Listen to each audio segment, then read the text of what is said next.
It's good to get a sweep, but there seems to be a lot of value in those wins when you look at Evansville and the RPI and things. How meaningful this weekend be for you guys? It's tremendously valuable. Obviously, winning the 4-game set's really, really difficult, but against a really good team, a top 35 RPI club, and a club that beat a really good Dallas Baptist team last weekend. And so we talk about putting ourselves in position to compete in practice, winning a conference tournament, winning a regional, and to be in those environments, you have to go play good teams. And obviously, Evansville is a really quality club, well coached, and it's a huge series sweep for us. And I was really proud of how tough we were all weekend. Was really good. And talking about the top of the ninth, they've still got the base load. There's still no outs. You had two great defensive plays. You had the throw home that White has to short hop. He's catching his 37th straight in here, whatever that is. You're right. And then the great double play with Justin and Scotty having to short hop the backhand. Talk about that one. Yeah. We talk so much and we work so much to pride ourselves on our core being a defensive team. And in those situations, there are decisions you get to make. Right? You get to make a decision whether I'm going to be locked in here. I'm going to compete my way through this, even though it's a bad situation that we're in. You can either do that, or you say like, this is ridiculous. How are we in this position? It's raining, it's cold, it's wet. We've won 3 games, but we didn't do that. We never lost focus, and we never lost our composure. And we've spent so much time working on those things. It was incredible to see the guys go out and compete their way through it and make big time plays. And that you look back at the end of the season. There's a handful of games that you look back and you say it could have gone either way, and you really regret the opportunities that you gave away. And we didn't do that. We didn't say like this is ridiculous or that's good enough, right? It wasn't good enough. We have a chance to extend the game, and we did that with great defensive plays, really set up by our demeanor and mentality. So it was awesome. To follow up on that, this game was a tough game because you're pitching by committee. You mentioned the weather and all those, and you already won 3 games, so you won the series. But what does it say about your team to gut through a win like this today, all that? It really is, and I mean this, it's their culture. They get to do whatever, decide how it wants to be.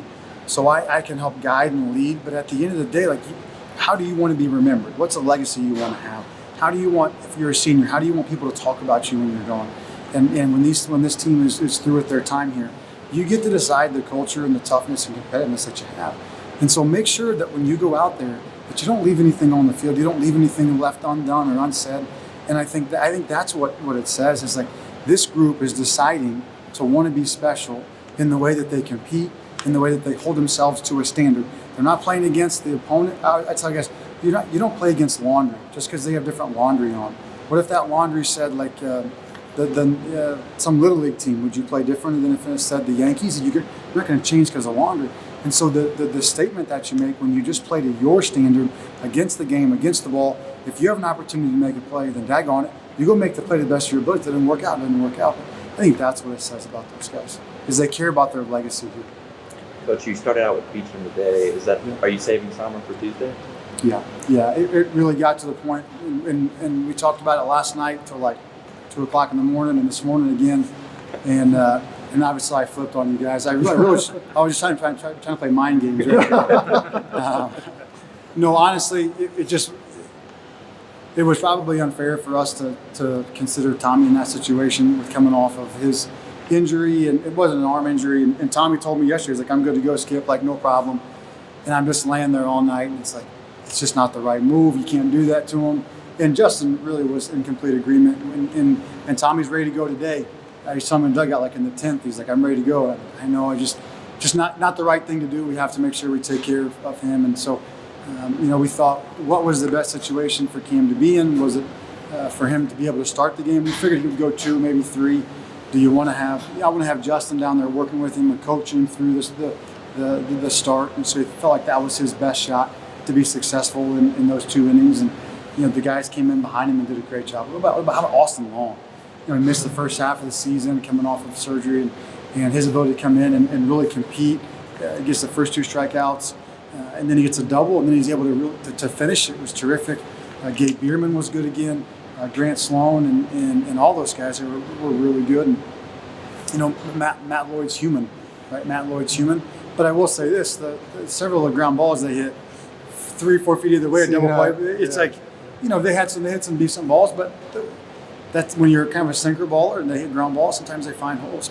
like you said, what a play by Justin Walker, play a wide cross, and Scotty at first base. Scotty at first base, as he's really been able to play better offensively, it's really helped the whole team, and it's something that we had hoped at some point to be able to do. And now that he's playing better, it just opens up so many different areas for us to do that. It's been good. He made a snag down in Evansville Friday night that wasn't bad either.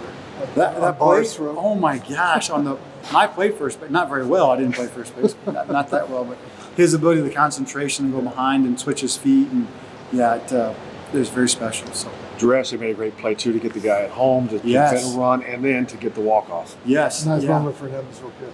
Yeah, it really was, and obviously he's very proud of where he's from in his hometown area.